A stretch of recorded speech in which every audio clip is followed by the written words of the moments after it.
আজ নীলষষ্ঠী। নীলষষ্ঠীর দিন সারাদিন উপবাস থেকে সন্ধ্যাবেলা শিবের মাথায় জল ঢালতে হয়। আমি আজ উপোস আছি, সারাদিন উপোস থাকবো। তারপর সন্ধ্যাবেলা চৌধুরীপাড়া যাব, ওইখানে গিয়ে শিবের মাথায় জল ঢালবো। ঘুম থেকে উঠলাম, ঘরের সব কাজ শেষ করলাম, তারপরে আগে চলে আসলাম ফুল নিতে আমার বড়জার বাসায়। আমার বড়জার ছোট্ট একটা ছাদ বাগান আছে, ওইখানে বেশ কয়েক রকমের ফুলের গাছ লাগানো আছে। ফুল, দুবা, বেলপাতা সব এক জায়গা থেকেই পেয়ে গেলাম। আমার বড়জা আমার জন্য সব গুছাই রাখছিল, নিয়ে আসলাম।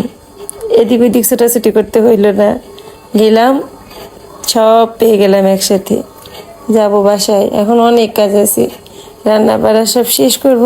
তারপরে বিকালবেলা যাব হচ্ছে চৌধুরীপাড়া। উপবাস যেদিন থাকি ওই দিন কিন্তু তেমন কষ্ট হয় না, কষ্ট হয় পরের দিন।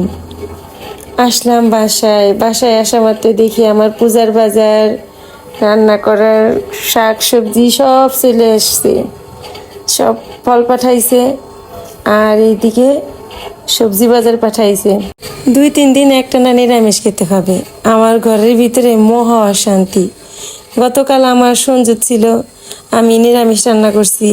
আবার আজ হচ্ছে নীল পূজার উপবাস আছি, আমি উপবাস আছি। তো ঘরের ভিতরে কি আজকে মাছ মাংস এগুলো রান্না করতে ভালো লাগে? আজকেও নিরামিষ রান্না করব। আগামীকাল চৈত্র সংক্রান্তি, ওই দিন নিরামিষ খেতে হয়। তো 3 দিন একটানা নিরামিষ। আমার 2 ছেলে আর তাদের বাবার মহা সমস্যা। যাই রান্না করব নিরামিষ, কিচ্ছু তাদের খাওয়া সম্ভব না। কোনো রকমে খাবে আর রাগারাগি করবে, এতদিন নিরামিষ খাওয়া যায় নাকি।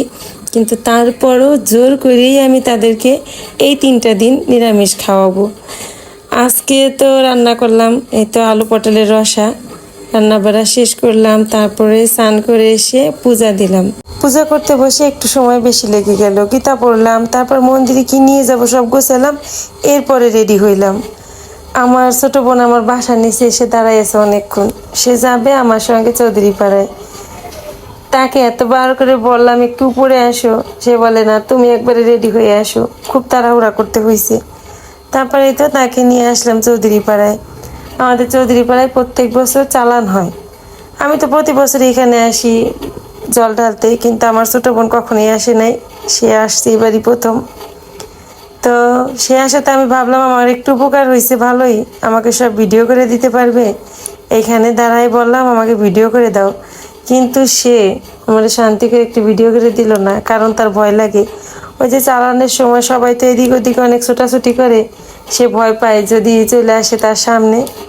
শান্তি মতো ভিডিওটা করতে পারলাম না, শান্তি মতো তেমন ছবি তুলতে পারলাম না। তারপরে অনেক ভিড়, দাঁড়ানো বসার তো জায়গা নেই। মন্দিরের সিঁড়িতে অনেক সময় দাঁড়াইছিলাম কোনো রকমে একটু ভিড় ঠেলে, কিন্তু আমি আর দাঁড়াই থাকতে পারতেছিলাম না। আমি তো উপবাস আছি, একটু বসতে মন চাইলো, ভিড় ঠেলে একটু বসলাম। এবার আমার বোন বললো, বর্দি দেখো মন্দিরের দরজা খোলা, চলো আমরা মন্দিরের ভেতরে যাই। মন্দিরের ভিতরে আসলাম, বাইরে তো অনেক ভিড়, মন্দিরের ভিতরে আমরা কিছু সময় থাকলাম। ছোট্ট মামনিটার কাণ্ড দেখে আমি অবাক, কত বুদ্ধি তার মাথায়। সে কোথাও জায়গা পায় নাই, কি করবে?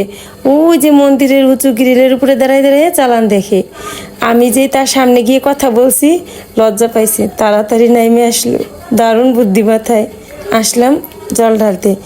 এইখানে আসা মাত্রই আমার বড় যা আমাকে দেখে রাগ হয়ে বলে, এতক্ষণ কইছিলা, 1 ঘন্টা ধরে তোমাকে খুঁজি। আর এই যে ফুল গাছের কাঁটার আমার প্রতি কত ভালোবাসা, আমাকে ছাড়তেই চাইতেছিল না। হাত ভর্তি মোমবাতি আর আগরবাতি নিয়ে আমার বড় যা আমার জন্য দাঁড়াই আছে। এইগুলো আমার হাতে দিয়ে বলল তার পরিবারে যে কয়জন সদস্য আছে তাদের প্রত্যেকের নাম নিয়ে একটা করে মোমবাতি জ্বালিয়ে দিতে। আমি তাই দিলাম, প্রত্যেকটা মোম জ্বালিয়ে দিলাম। দেখলাম একজন সদস্যর জন্য মোমবাতি নাই, একটা মোমবাতি কম। তখন আমি মনে মনে ভাবলাম, ওই একজনটাই বোধহয় আমার বড় যা। আসলে আমরা সব মেয়ে মানুষেরা মনে হয় এমনই, মন্দিরে গেলে আগে নিজের স্বামী সন্তানের জন্য মঙ্গল কামনা করি, নিজের জন্য কিন্তু করি না। কারণ ওরা ভালো থাকলেই আমরা ভালো থাকি, ওদের মধ্যেই আমাদের ভালো থাকা মন্দ থাকা সব থাকে। আমার মা বাবা স্বামী সন্তান আমার সব বোনেদের জন্য মঙ্গল কামনা করে বাবার মাথায় জল ঢেলে আমার মনের যত দুঃখ কষ্ট আছে সব বাবার চরণে জমা রেখে আমার জন্য শুধু একটু মানসিক শান্তি আর ধৈর্য ভিক্ষা চাইলাম। ওইখান থেকে বাবার মাথায় জল ঢেলে প্রসাদ নিয়ে তারপরে বাসায় আসলাম। তো আজকের মতো ভিডিওটা এই পর্যন্তই। ভালো থাকবেন সবাই।